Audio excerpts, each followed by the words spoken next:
Hello, it's Kate at Mud Soul's Pottery coming to you from Margate on the southeast coast of the UK with a Glaze kiln unload number 39. I have had a little peek because it was at about 100 last night before I had to go to bed, so I couldn't go to bed without having a little peek, which I did, and from what I can see, it looks pretty good. My little frozen pond starfish seem to have worked. Anyway, let's I'll take you in, we'll have a look at the top shelf and then we'll start unloading.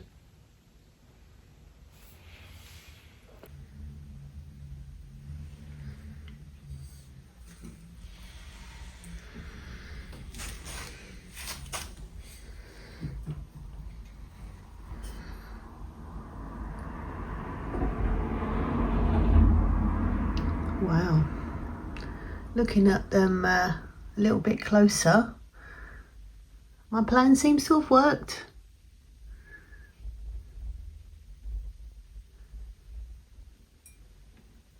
So in this kiln I've got a couple of three refires, new glaze to me, Lustrous Jade, and yeah, a couple of silkscreens that I've tried, a couple more tests with bead glaze.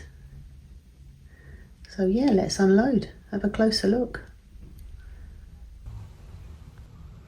Okay, let's have a closer look at the pieces. Now with the little frozen pond starfish, I'll just get them out, show them to you briefly, and then I will put pictures up with the actual glazes that are on them, obviously with running hot chowder and iron luster. But to go through them all here will be a bit much. So let's just get them out and yeah. Now I'll put them on kiln paper because I wasn't sure whether they would run. These are actually on the Nordic ice clay, which obviously I thought was best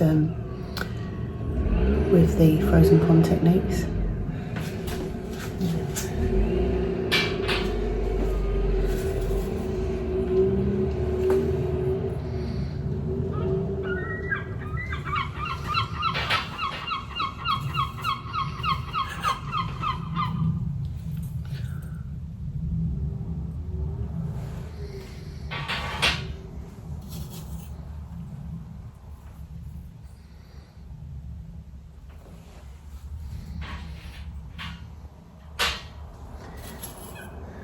I'm sort of trying to guess which is which when I look at them, but yeah, I'll try and work it out. I didn't actually write on the back of them or put them in a special position in the kiln.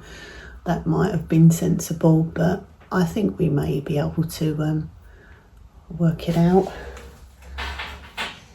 she says, hopefully. I know what these two are because that one was a little, his tip came off of there, so I thought, well, I'll have him. That one was floating turquoise, Spectrum floating turquoise.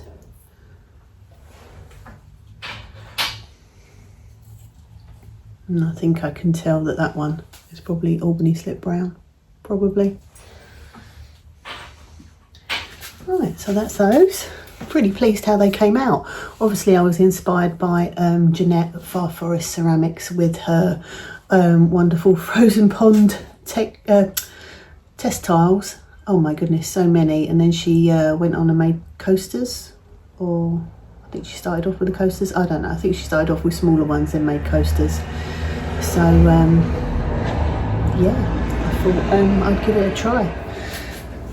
Okay, let's carry on. Well, that hasn't come out. I think it's because it's grog clay, but that's Lustrous Jade.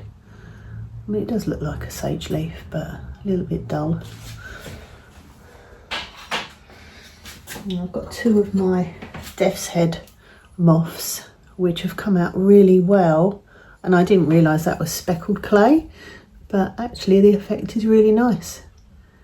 Now obviously I do these on, or have done these on my tall mugs, and I thought not only are these nice hangers, but it gives me a chance to work out exactly what glazes I want to put on the mug, and you know, not make a costly mistake. So yeah. Oh, this one I'll just say has got Moon River in the background, which worked quite well actually.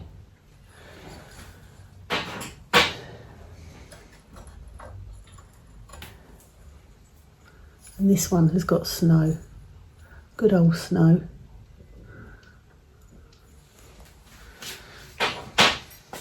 Okay, I'll just get the little shelf out.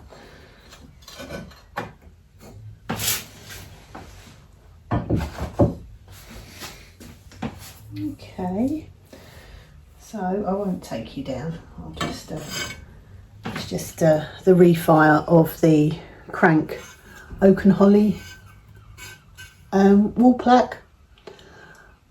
If you saw, you know, my last kiln opening, I put iron wash and copper wash on this, but wiped it back too much, so I decided to add, I think this is Deep Sienna Speckle, Amaco Deep Sienna Speckle, and Spectrum Holly Green, and I think you'll agree that's a vast improvement. So yeah, that's going to go on the wall in my garden. Okay, a couple of little test tiles. Yeah, they weren't really worth doing. I don't know what's happened there. That's Black Aventurine, and that must be the new Lustrous Jade. I think that's grogged clay. I mean, these are little hearts I made ages ago. The idea was to make them as little bag hangers when you go to craft fairs, but yeah, I won't worry about those. Right, I'll just pause and take this little half shelf off. Out.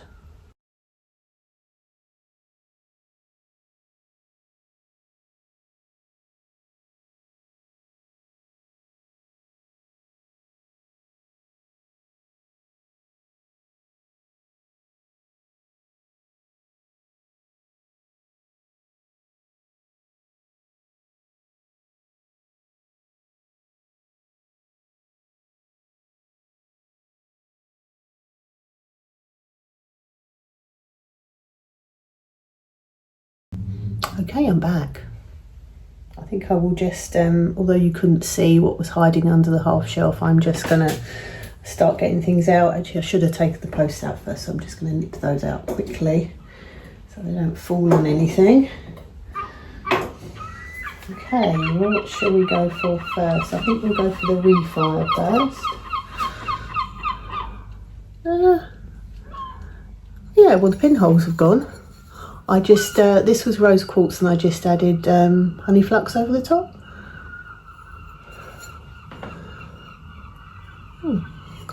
Quite an interesting effect.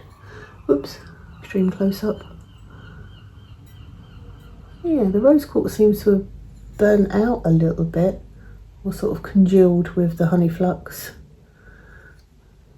but that's okay.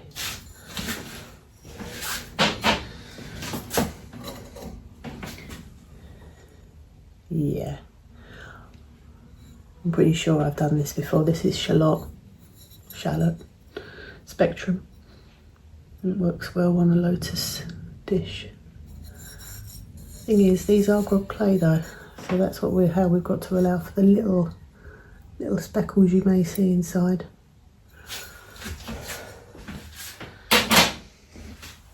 Okay, a couple more little hearts. I don't know why I did 2 of each. I shall check in my, in my book. But yeah.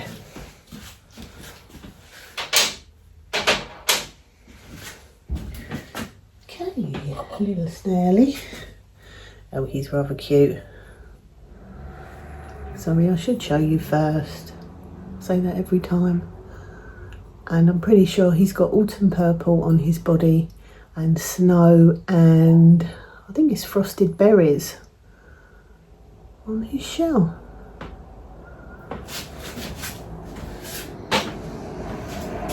I'd like to show you the other small bits next, but I'm not going to get them out. We'll go for the refires of the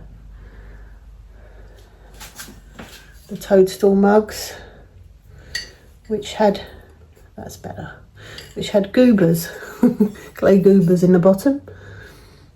Obviously refiring, I've got a little bit more drip going on, but they're okay. A lot more interest inside actually, considering I only put more birch just at the bottom to cover up the goobers. Yeah, okay. Worth doing, I think, because I couldn't have sold them with bits of clay at the bottom. Yeah, that's a lot smoother than it was. I can live with that. I'll look at the interesting way it's gone around the handle.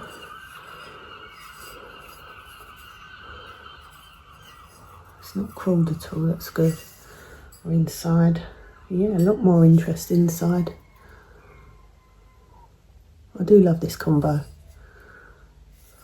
I put a little bit more on the hand, well, one more coat of birch, one more coat of cordovan, and we got a couple more.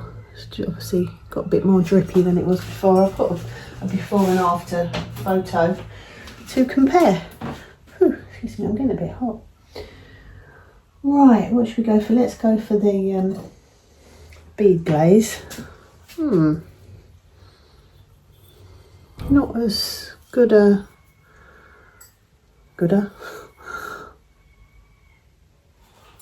result as before, but they're certainly interesting. Very tactile, like I say. This was the white bead.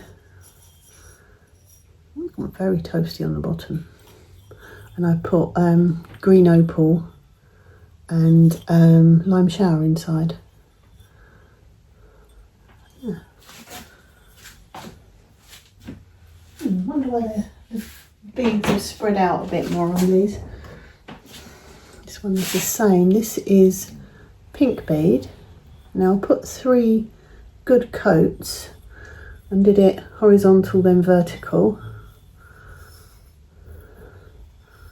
Well, they're certainly interesting. And I put sangria, which is a lovely colour. I've not used it much, to be honest. I've only got a little pot. And it's that crop clay again. I must remember not to use it for mugs, cups, whatever. But yeah, interesting. Let me know what you think. It's a love it or hate it thing, I think, the bead glaze. I'd prefer if they were a bit more beady. Yeah.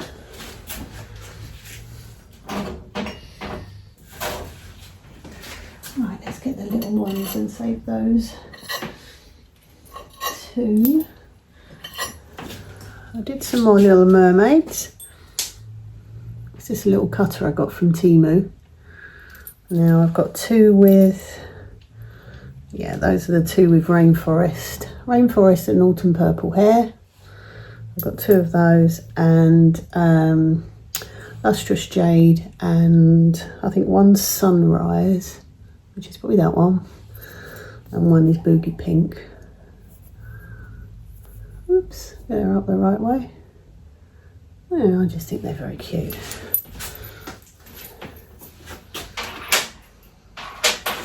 Okay, then we've got my 2 silkscreen mugs. That's not worked quite how I thought it was going to work, but it's okay. I actually put, now I thought maybe it's a combination of the clay, it's tinning like no one's business, and the he's got a little bit on his foot there that's come off. Finding fault. I actually did Northern Lights on this, This is black aventurine times 3, maybe that's the reason. And I put smoky merlot, believe it or not, seaweed and indigo float. But yeah, you wouldn't know to look at it. This may stay with me, I think. Strange how it works out, isn't it? Got a bit of sparkle in the black aventurine inside. And my other one, let's hope this is a bit more of a success. Look, yeah. Oh yeah, that's more interesting. Lustrous Jade, new glaze to me, which I suppose I should have done more tests with before I went and put it on a mug. But I saw on, sorry, hold it still, Audrey at Audrey Lynn Studios. She did Lustrous Jade with autumn purple over the top. And yeah, I think I've got pretty much the same effect that she got, considering obviously our clays are different. So yeah, that's a success. That's good. As I've said before, you win some, you lose some. It's all a big experiment. And yeah, that's a nice mug. I better not show it to my husband, he'll want it. Yeah, that's quite lovely. All that black aventurine is really pinging away.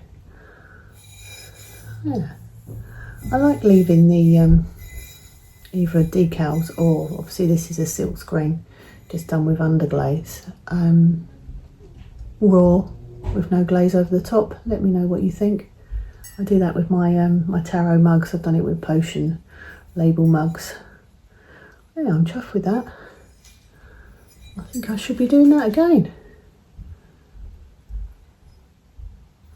Okay, well, the kiln's empty. Yeah.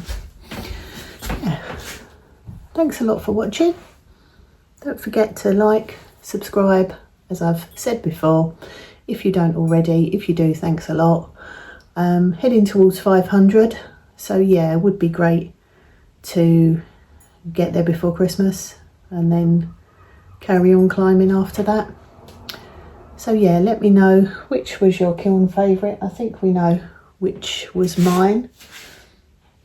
I mean, the Death's Head moths came out really well. I know it's not everybody's cup of tea, but they're lovely creatures. I think they get a bit of bad press because of obviously having the skull on their back. And obviously the camping mug is my kiln favourite, but I'm glad that the refires came out well as well. Okay, thanks again. I'll leave you now. Thanks for watching. I'll do a little slideshow at the end as usual. So yeah. Oh dear, I've gone blank. Speak to you again soon. Bye for now.